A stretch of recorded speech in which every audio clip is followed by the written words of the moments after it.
Vision without administration is hallucination. Love that by Thomas Edison.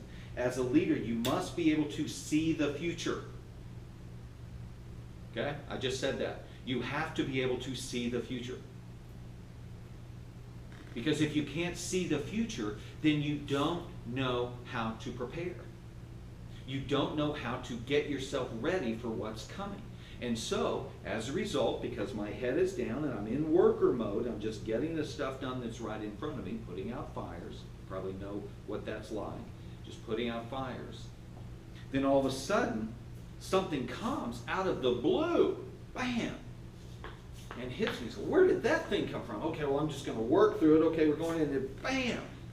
And I feel like I'm just kind of pinball machine working my way through life. And again, if we're not careful, because that's happened several times to us, we come to the conclusion that that's how life is. And so we put up with it. And then someone like me comes along and says, hey, let's have vision. Hey, let's do this. And you're going, yeah, that's really nice for you, Clay, but it doesn't fit in my world. Because I'm talking out here and capacity isn't there. Does that make sense? There's so few people. I don't know what this statistic is. Well, I'm starting to connect to a guy that has some of these statistics. It sounds like it's about 33%, about 1 in 3 is actually able to expand their capacity to meet their vision. The other 2/3 aren't able to do it. They stop somewhere along the way and settle there. They just don't go any further. Again, it doesn't make them bad, doesn't make them wrong, but it definitely makes them unfulfilled. Okay? And we want to be careful not get trapped in that world of unfulfilled. Okay? Leaders have to be able to see the future. I love a phrase by Peter Drucker. You guys ever heard of Peter Drucker? Okay? If you're a manager, all right, if you're ever thinking about management, you need to Google Peter Drucker, because he is like the godfather of all management. He's the guy that invented management. In fact, is it Time magazine, either Time or, yeah, I think it was Time magazine. His picture is on the cover of Time Management, and it says, the inventor of management. Okay? He's no longer alive. He was alive back in black and white days. But he is the guy that came in and brought business management, really brought it, what's the word I'm thinking of? He validated business management. So that name you just need to know. And you can, Peter Drucker quotes, you know, there'll just be thousands of them. Oh, he said that. Oh, wow, that's really something. Books by Peter Drucker, CDs, DVDs, all that kind of stuff by Peter Drucker. If you're interested in management, he's one to go to, all right? And it's just kind of classic stuff to go to. He said the best way to predict the future is to create it.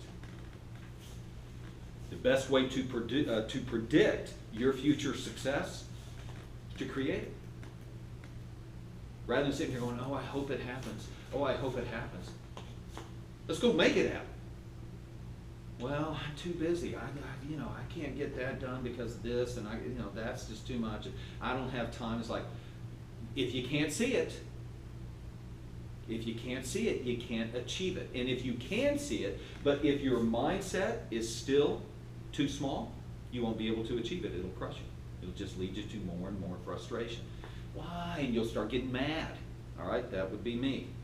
All of a sudden you're a mad teacher, which I'm sure we've all had at some point in our life. You seem angry, type of thing. And we are. We just kind of, anger is like that deep. It doesn't take much at all. And we explode. Because there's this pressure on the inside because we are not taking the steps necessary to become who we've been created to be. So it creates this pressure. I think that's like almost every teacher. There's a lot of them. Not all of them, but there's a lot of them. I got to speak Monday to about 150 of them, all right? And it was this whole thing, and several of them came up. One lady in tears. What you said today, perfect timing for me. And I asked them, on a scale of 1 to 10, how much do you agree with the statement? I am so excited about this year. I can think of 2 teachers in my entire high school career that were like happy to come to work. And those are the ones we all remember. Mm-hmm. You know, the other ones we remember in a negative light. But there are those that are out there, but you're right, there's not very many. But the ones that are the ones that we remember and they had an impact in our life because they were able to inspire and not just motivate. They were able to tap into something inside of us. This person really cares about it. This person really knows. This person really, I don't know, I just had this connection. What you're doing is this. Whether that teacher knew that that's what they were doing or whether it was just happening, that's what was going on. And it's possible I just to. wrote a really long letter to one of their sweet. teachers' wives. Yeah, that's fantastic. That's That's fantastic. This is what leaders do. But again, if we're too caught up in what we've been doing forever, work, then it makes it very difficult to lead. Because there's just way too many details. Way too many details. And because we're in that worker mode, we haven't learned how to get qualified people around us that actually like us and will do. If we say, hey, let's go over here, they go, all right, let's do it. You know, we haven't learned how to do that yet. And once we get everybody over there, we haven't yet learned how to put together the list of things we're actually going to do when we get there. And so once we get there, all right, I've got to tell everyone what to do. Stop telling everyone what to do. Write it down and give it to them. Well, if I did that, then they wouldn't do it. Okay, fire them. I can't fire them. If I fired them, there wouldn't be anybody else. Do you see where it just goes around and around and around? It can get really frustrating for a leader because everything that they want to do, they don't have the capacity to do. Because in their mindset, they have to do the work. Fair enough? Okay, so this is why it's so important that as we grow and as our responsibilities in our life expand, our mindsets have to expand. When it came to mowing the lawn around the house, at some point, it was time for me to hand this off to my daughter. Okay, daughters. But I had to see the future so I could prepare her for it. It wasn't just one day, Claire, go mow the lawn. How do I mow the lawn? Figure it out. That's what I did. That's what we do as humans. We figure it out. It's what makes us qualified. How would that have made her feel?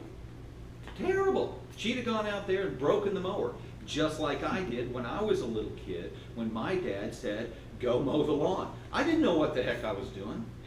Next thing you know, the string on the mower's broken, the handle's off of the mower. I'm trying to mow, and my dad gets mad at me. I'm going, how do I, you know, but I'm a little kid, so I don't have the capacity to be able to go, well, Dad, let's talk about this. Let's talk about how this whole thing, you know, I'm just, I don't know, you know, I just felt terrible about myself. Does that make sense? And so, I mean, you can carry those things around with you for a long time. Not that I am, I've let all that go. Okay? A lot of counseling took care of that. A leader must have vision. If you can't see it, you can't lead the people. If you can't see it, you can't obtain it. I love this idea. Man, gals, even when it comes to our children, we have to be able to see. This is when leader. This is like leader 2.0. It's not only seeing your future, but it's seeing the future of others. If you can't see your future, you will never be able to see the future of others. And as a result, you will be doomed to just manage what you have. And then when it comes to now I have children, I can turn into a manager of my children rather than a leader and trainer of my children. And so what I do with my kids is I make sure they eat, I make sure they have the right clothes, I make sure they make good enough grades, and I make sure all of their details are taken care of, but I never get my head up and help prepare them for what's coming the next 1, 2, or 3 years. And so all of a sudden, I need them to be a certain way, I need them to think a certain way and do certain things, but I haven't prepared them for it. So now I'm stressed out, they're failing, I feel like a failure as a parent just because I've been looking down all the time. Does that make sense? Happens with kids, happens with employees, happens with companies. Okay? Just because of the way that we are looking at how the work is getting done. Giving a person a leadership position that does not have the ability to see vision can be very, very detrimental to the forward movement of your company. Okay? Because again, the person is going to feel like a failure. They're going to be overwhelmed.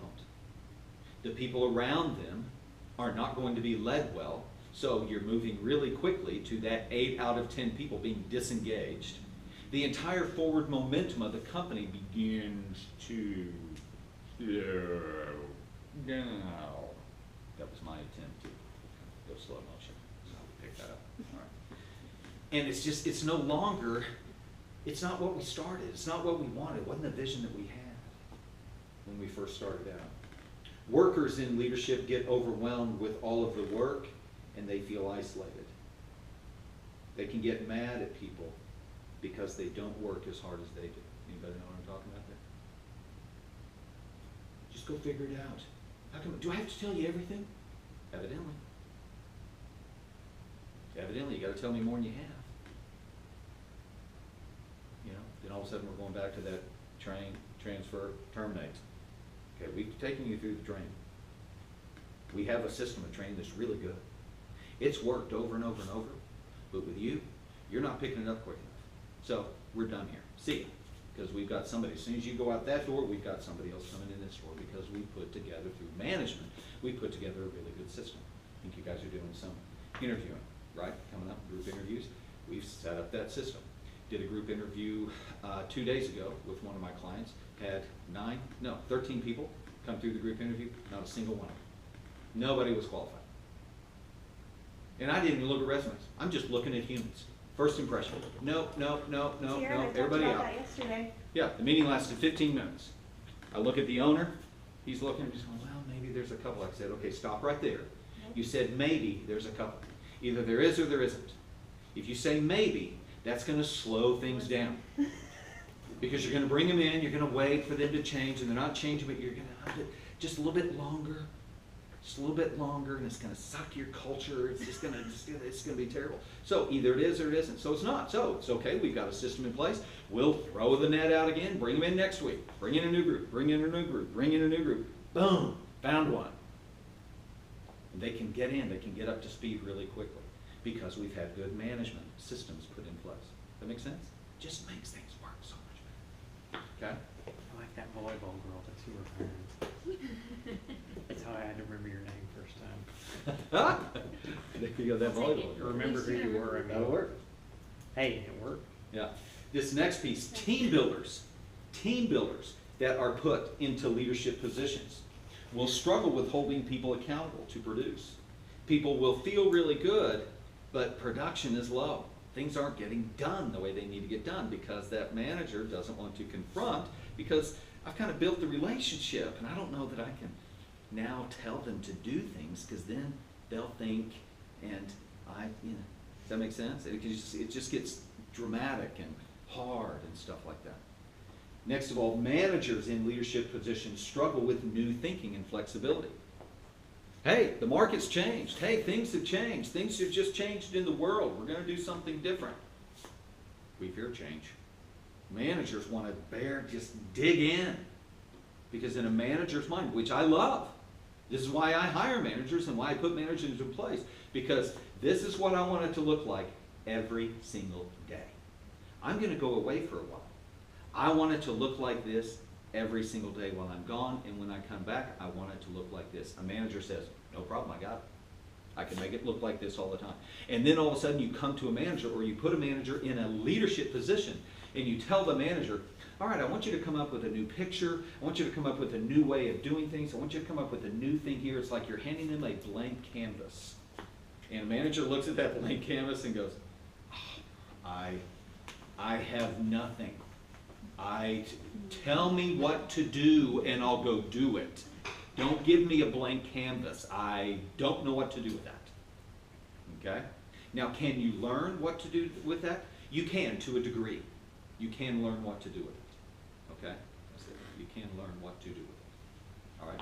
But again, if you're naturally wired to be a manager, you'll probably be limited to a degree on that.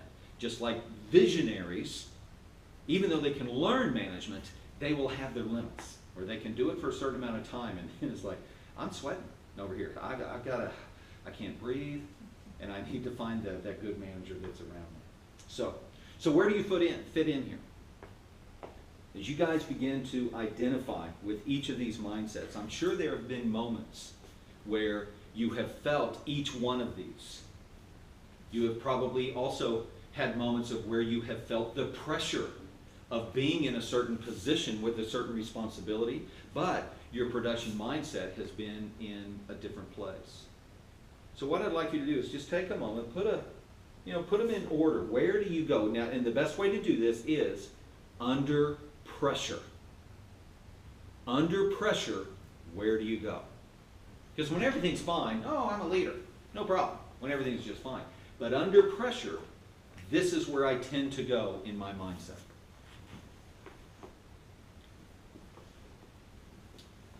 Just identify that for yourself. I've found over and over and over, whether it is a hourly worker or even if it is an entrepreneur that has started their own company, many, I would say by far, most people under pressure go to worker mode. Just where they go. Doesn't mean it's bad, doesn't mean it's wrong. You just need to know that. I have a tendency to go to worker mode, so I need to work on that. Okay? I need to be careful. Under pressure, I need to prepare for the future. Because I know, even though today I'm not under pressure, I know pressure's coming. So today I need to prepare for that. That's leader thinking. So what I'm going to do is I'm going to build relationships.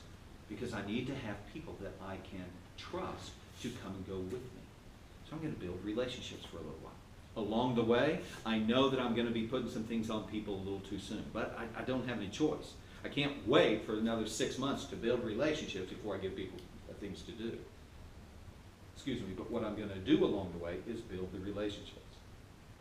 And then from those relationships, I'm going to begin identifying this person has the potential of being able to actually step into some management. Because I see the way they're thinking, I see the way they do things, and I see people respond to them. I'm interested in putting them into a management position. Okay? What I want to be careful not to do is go to that person and say, so I'm ready to move you to manager. They may not want to go to management. So what is a great thing to do? Ask questions. Ask questions. What do you think about where you are? You interested in that? Are you having a good time? Are you enjoying it? You know, here's a picture of our organizational chart. Do you want to stay where you are? Do you want to move around? Do you want to go somewhere? Yeah, I want to go there. Whoa, oh, you want to go there? Okay. Well, this is going to require some skills that you're still working on. I'd love to have you there because I need somebody to be at that level. How about if the two of you kind of, you and me, how about if we do some stuff together to kind of get you prepared for that? I think I'd like that. It'd be cool. Does that make sense? You've done the Jedi mind trick. You've brought them on board, and now you have prepared them to come and be critical of them. Can't do this. I can't just, no, quit crying on me. There's no crying. I'm trying to get you where you want to go. I'm not being mean. I'm not being, actually, I'm loving you by doing this. I am for you by preparing you for that. But a leader can only do that if they're able to see the future. Not only see their own future, but see the future for other people. Fair enough?